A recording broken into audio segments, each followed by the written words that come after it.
BJP की एक ऐसी एजेंसी है अपने आप में जो किसी की छवि को बिगाड़ने और बनाने पे काम करती है। 2024 में आपको एक भी सीट नहीं मिली। कभी दिन है तो कभी रात है, कभी अच्छा है तो कभी बुरा है। वक्त है, बीत जाएगा, फिर मेहनत करेंगे, खड़े होंगे। जिस पार्टी के पास लाखों लोगों की फौज है वो पार्टी कभी कमजोर नहीं हो सकती। हाँ, हो सकता है चुनाव हार और जीत जाएं। चौधरी देवीलाल भी हारे हैं, जीते। 2024 के चुनाव में आप क्या कुछ सीखने को मिला आपको? अपने कार्यकर्ताओं की अगर कुछ तवज्जो कम हो तो उसका खामियाजा भुगतना पड़ता है, तो आगे ये गलती नहीं करेंगे। कार्यकर्ता को फोरमोस्ट मानकर, प्राइमरी मान करके चलेंगे। जो भूपेंद्र सिंह हुड्डा को ईडी और सीबीआई से बहुत डर लगता है, यही सबसे बड़ा कारण है। मनोहर लाल जी तो सरकार चला रहे हैं, नायब सिंह सैनी जी सरकार नहीं चला रहे। बीजेपी को अब जो है सरकार बनानी आ गई है। अगली बार बड़ी ताकत बन करके उभरेंगे और पटखनी देंगे। इस खूंटे को हम ही उखाड़ेंगे। कांग्रेस के अध्यक्ष राहुल गांधी जी बीजेपी पर वोट चोरी का जो आरोप लगा रहे हैं कि वोट चोरी हुई है तो जांच होनी चाहिए। अगर कोई व्यक्ति, देश का विपक्ष का नेता कोई बात कह रहा है तो कम से कम उसकी जांच तो हो। कांग्रेस के कार्यकर्ता जो है वो जितने भी ये यूट्यूबर है, जो पत्रकार है, अगर वो उनकी रैली को कवर करने जाते हैं तो एक तो उनसे उन्होंने मिसबिहेव किया है और उनसे कहा है कि ये जो पत्रकार है ये बिना बुलाए हमारे कार्यक्रमों में आ जाते हैं। मैं यूट्यूबर्स के पक्षधर हूँ। किसी को पेट में दर्द होता है तो होए, मगर भविष्य जो है वो यूट्यूबर्स। सिरसा पॉडकास्ट के आज के हमारे खास मेहमान है केवल हरियाणा के ही नहीं अपितु पूरे भारत में किसानों के मसीहा कहे जाने वाले ताऊ देवीलाल के ही परिवार के और जेजेपी के युवा प्रदेशाध्यक्ष चौधरी दिग्विजय सिंह जी चौटाला। दिग्विजय जी, सिरसा पॉडकास्ट में आपका बहुत बहुत स्वागत है। बहुत बहुत धन्यवाद सर। अक्सर सुनने में आता है कि आप अपने बड़े भाई की बहुत तारीफ करते हैं जी। तो आपको अपने बड़े भाई में ऐसे कौन से राजनीतिक गुण दिखाई देते हैं जो जिन गुणों को आप अपने अंदर भी लाना चाहेंगे? नहीं, बड़े भाई की तारीफ तो मैं इसलिए करता हूँ कि उन्होंने सदैव मेरे को बहुत स्नेह दिया, मुझे प्यार दिया। बड़े होते हुए एक गाइड बन करके उभरे, और जब मेरे पिता जेल में थे तो उन्होंने फादर फिगर निभाया और वो सदैव मेरा बड़ा ख्याल रखते हैं। बट एज ए लीडर उनमें बहुत गुण है, और वो जो गुण है वो बहुत कम लोगों में होते हैं। वो बहुत डिसिप्लिन है, कभी ऊंची आवाज में बात नहीं करते, बहुत नरम स्वभाव के हैं। 36 बिरादरी को एक मानते हैं, जातिवादी नहीं है, ना धर्म को अपनी प्रेफरेंस मानते हैं राजनीति में। सबको साथ लेकर के चलने वाले प्रोग्रेसिव नेता हैं, पढ़े लिखे हैं और नरम स्वभाव के धनी। दिग्विजय जी, 9 दिसंबर 2018 को आपने जेजेपी का गठन किया और 2019 के विधानसभा चुनाव में आपने 10 सीटें लेकर बीजेपी के साथ मिलकर सरकार बनाई और 2024 में आपको एक भी सीट नहीं मिली। क्या इसकी मुख्य वजह किसान आंदोलन है या कुछ और? जब मुझे कई बार लोग कहते हैं कि अगर आपने अच्छे काम किए तो आप इतने कमजोर कैसे हो गए, मैं चौधरी देवीलाल जी की जो लेगेसी है उसी को याद कर लेता हूँ। जब 77 में वो रहे तो उन्होंने बहुत अच्छे काम किए। जब 87 में बने तो उन्होंने और भी अच्छे काम किए। पेंशन लागू की, जच्चा बच्चा योजना लागू की, दलित लोगों को गांव में चौपाल बनाने का हक दिया, उनको उनके अधिकार दिए, पता नहीं क्या क्या किया। तो उसके बाद वो चुनाव कैसे हार गए? अगर मैं इसी से कंपेयर कर लूं, कभी दिन है तो कभी रात है, कभी अच्छा है तो कभी बुरा है। वक्त है, बीत जाएगा, फिर मेहनत करेंगे, खड़े होंगे। हौसला हम में है, समय हमारे पास है और लीडरशिप हमारे पास है। हम लोगों के पास बड़ा काडर है और काडर की ताकत की पैमाइश हम आपको 7 तारीख को जुलाना के अंदर करवाएंगे। तो आप खुद ये मानेंगे कि जिस पार्टी के पास लाखों लोगों की फौज है वो पार्टी कभी कमजोर नहीं हो सकती। हाँ, हो सकता है चुनाव हार और जीत जाएं। चौधरी देवीलाल भी हारे हैं, जीते भी हैं, हम भी जीतेंगे, फिर खड़े होंगे। और 2019 का जिस तरह से आप चुनाव जीते थे और 2024 का हारे हैं, तो 2024 के चुनाव में आप क्या कुछ सीखने को मिला आपको? सीखने को ये मिला है कि जब समय रहता है तो अपनी जो पॉलिसीज होती हैं, जो आपने काम किए हुए हैं, उसका बखान जनता के बीच में खूब अच्छी तरीके से होना चाहिए। सिर्फ काम करना नहीं, लोगों तक उसको पहुंचाना कि ये काम हमने किया है, और उस पर एक वोट बैंक खड़ा करना। और इसके साथ साथ ये भी हमने सीखा है कि सत्ता में रहते हुए अपने कार्यकर्ताओं की अगर कुछ तवज्जो कम हो तो उसका खामियाजा भुगतना पड़ता है, तो आगे ये गलती नहीं करेंगे। कार्यकर्ता को फोरमोस्ट मानकर, प्राइमरी मान करके चलेंगे। तो बहुत सारी चीज़ें हैं जो सीखे हैं, और भारतीय जनता पार्टी के साथ जो हमने सरकार चलाई उसका भी एक्सपीरियंस हम सीख गए हैं। तो भविष्य के अंदर और सोच समझ करके चलेंगे। किसी को आपको यूज करने की वो नहीं देंगे, इजाजत नहीं देंगे। तो बहुत कुछ सीखे हैं और आगे भी बहुत कुछ सीखेंगे। अभी तो बहुत लंबा जीवन है। जी जी बिल्कुल। जेजेपी के जो अध्यक्ष है उनसे कई बार ये सुना जाता है कि जो बीजेपी है उन्होंने दुष्यंत चौटाला जी की छवि को खराब करने की कोशिश इसमें की तो कोई दो राय ही नहीं है। बीजेपी का एक इंटरनल सिस्टम काम करता है। बीजेपी की एक ऐसी एजेंसी है अपने आप में जो किसी की छवि को बिगाड़ने और बनाने पे काम करती है। भारतीय जनता पार्टी ने दुष्यंत चौटाला को मोहरा बना करके और उन्हें मिसयूज उनके उसको छवि को खराब करने के लिए प्रयास तो किए ही हैं। इसमें तो कोई दो राय ही नहीं है।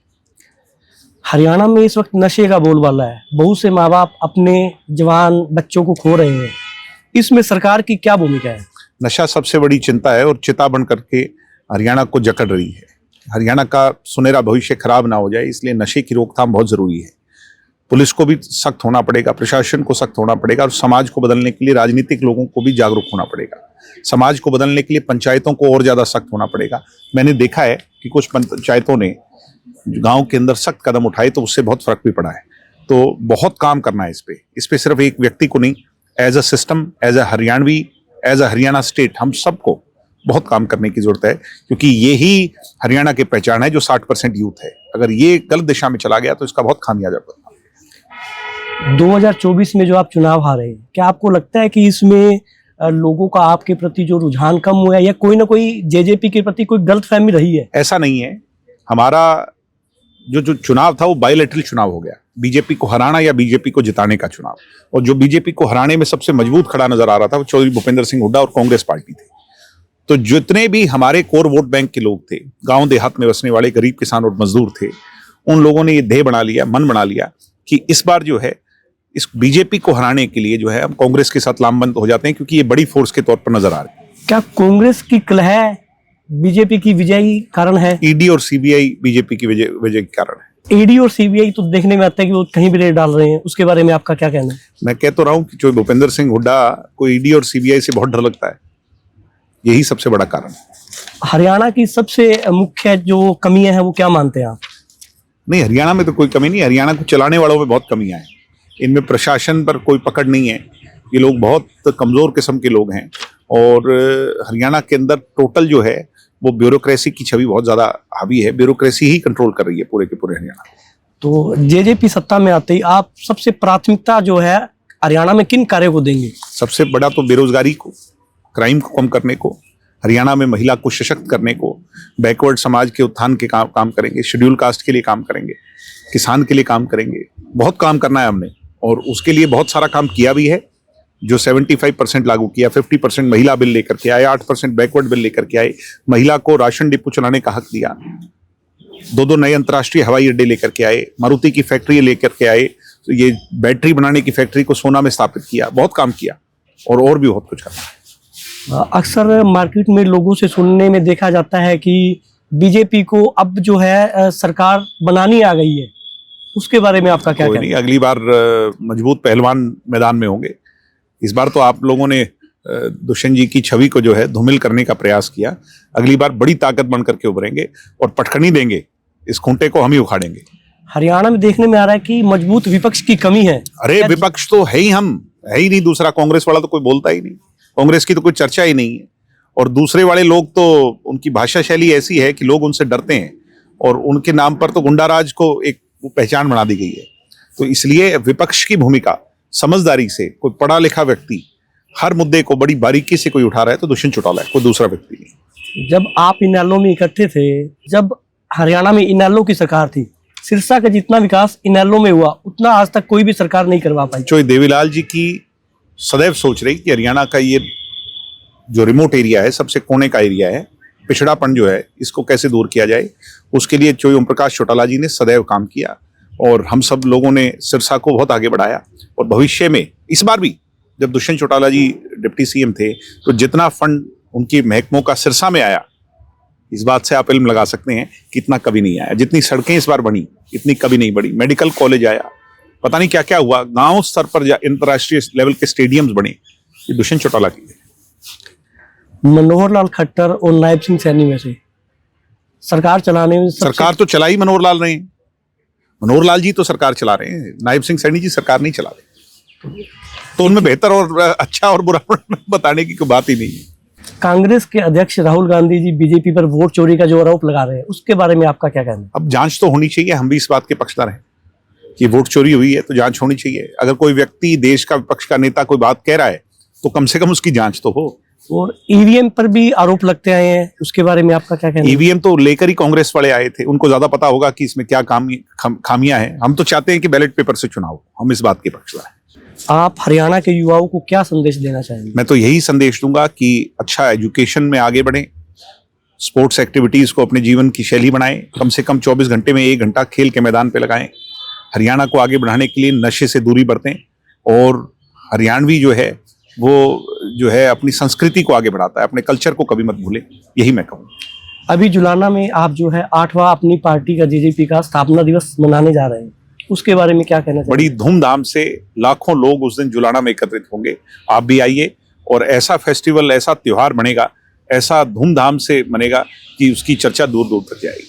अभी पीछे देखने में आया था कि एक कांग्रेस का कोई कार्यक्रम था जिसमें कांग्रेस के कार्यकर्ता जो है वो जितने भी ये यूट्यूबर है, जो पत्रकार है, अगर वो उनकी रैली को कवर करने जाते हैं तो एक तो उनसे उन्होंने मिसबिहेव किया है, उसके बाद उन्होंने एक वीडियो जारी की है और उनसे कहा है कि ये जो पत्रकार है ये बिना बुलाए हमारे कार्यक्रमों में आ जाते हैं। यूट्यूबर्स और इंडिपेंडेंट मीडिया के मैं पक्षधर हूँ, फ्रीलांस मीडिया के मैं पक्षधर हूँ, और अपने दम पर अगर सत्यता, सच्चाई दिखाने का, एक सभ्य तरीके से दिखाने का अगर प्रयास कोई करता है तो मैं उसके पक्षधर हूँ। मैं यूट्यूबर्स के पक्षधर हूँ।